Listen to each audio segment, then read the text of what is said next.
My name is Killaq Enuaraq-Strauss. I'm from Nunavut, and I'm an outreach coordinator at the Arctic Eider Society. Today, I want to talk to you all about SIKU, the Indigenous Knowledge Social Network, and the work we are doing towards preserving and sharing Indigenous knowledge.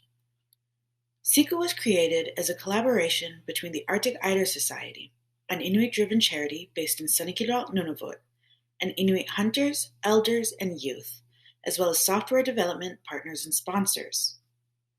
SIKU is being used by Indigenous communities for ice safety and monitoring, accessing weather, tides, and Earth observation information, GPS functionality, harvesting and wildlife observations, local projects and research, and mobilizing environmental terminology and place names.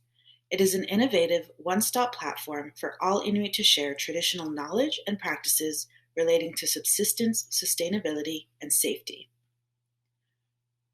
We truly believe that Indigenous self-determination and sovereignty are the keys to relevant, accessible climate action. And we know that Inuit women are the leaders of this climate change action. We are upholding a sustainable economy using traditional practices like creating art, clothing, and food using biodegradable animal products every step of the way. The impacts of climate change are not just environmental, but are social and will have lasting impacts on the well-being of Indigenous peoples, as well as our roles and structures in society. See, traditional Inuit gender roles are as versatile as they are distinct. To live in the Arctic, individuals have always had to be well-versed in all areas of survival, regardless of gender. Men knew how to sew in case they needed to fix clothing or supplies while out hunting. Women knew how to fish and to provide for themselves and their families while the hunters were gone. Navigation was a skill that all children were taught from the moment we could walk and talk. These images are of my grandmother and my great-great-grandfather. Their combined knowledge is being passed down to my generation to ensure that we are safe and prepared for Arctic conditions.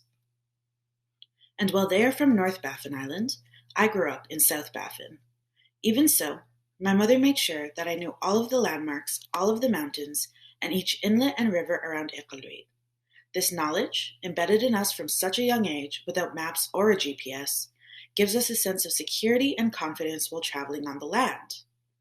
But what happens when our land starts to change? Inuit women have seen the ways permafrost melt has led to our land sinking. We see invasive plant species growing taller and spreading farther, leaving less space for our traditional medicines and foods.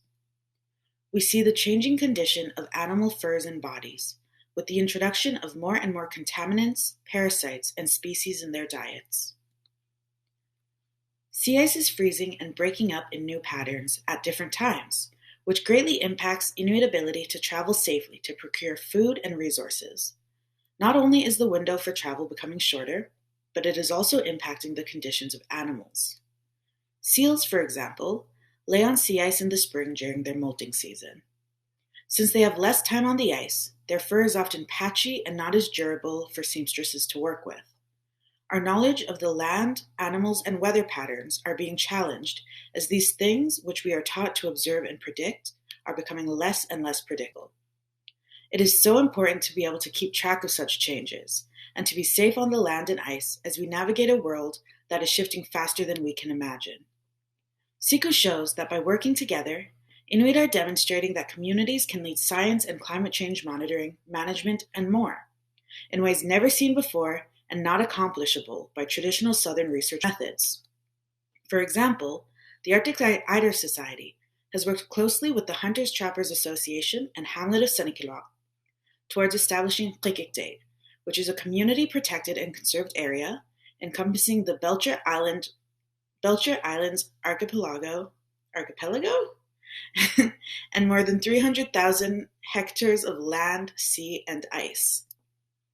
Killaq will protect unique marine and terrestrial habitats and the wildlife that rely on the islands, support a local conservation economy, and be managed through Inuit-led stewardship programs, governance models, and management plans using the SIKU app. Another way that SIKU demonstrates community-led data collection is with Ice Watch and ice observations. IceWatch is a seasonal competition for all users to document ice conditions using the extensive Inuktitut sea ice terminology available on the app. This allows people to see current changes and possible dangers on sea ice while traveling, whether it be to hunt, fish, camp, or just for fun. And while the competition is only open for a few months, ice observations can be made at any time of the year.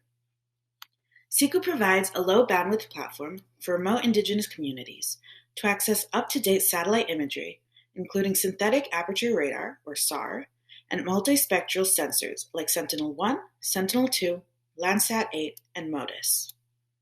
And we even have our very own CECU ice map, which combines our ice observations with radar imagery and ice charts, providing information about ice conditions even when it's dark or cloudy. The CECU ice map makes Earth observation imagery accessible to all, even those without the training to interpret satellite photos. Some key pieces of information that Inuit hunters look for on our CECU ice map include locations of the flow edge, polynyas, thin or thick ice, rough or smooth ice flows that may block boating activities, slush or water on the ice, and ice conditions suitable for certain types of animals. This is a picture of what I know as Enuaraq, but many other Inuit dialects would call Imannisaq. Having one app to hold all of this traditional information and meteorological information is going to be crucial to Indigenous sovereignty in the Arctic, which in turn is vital to all climate action. It's time to invest in Indigenous knowledge and ways of being, which have always been 100% sustainable. Thank you so much for taking the time to listen to me. We look forward to one day providing our services to all Indigenous communities across the North.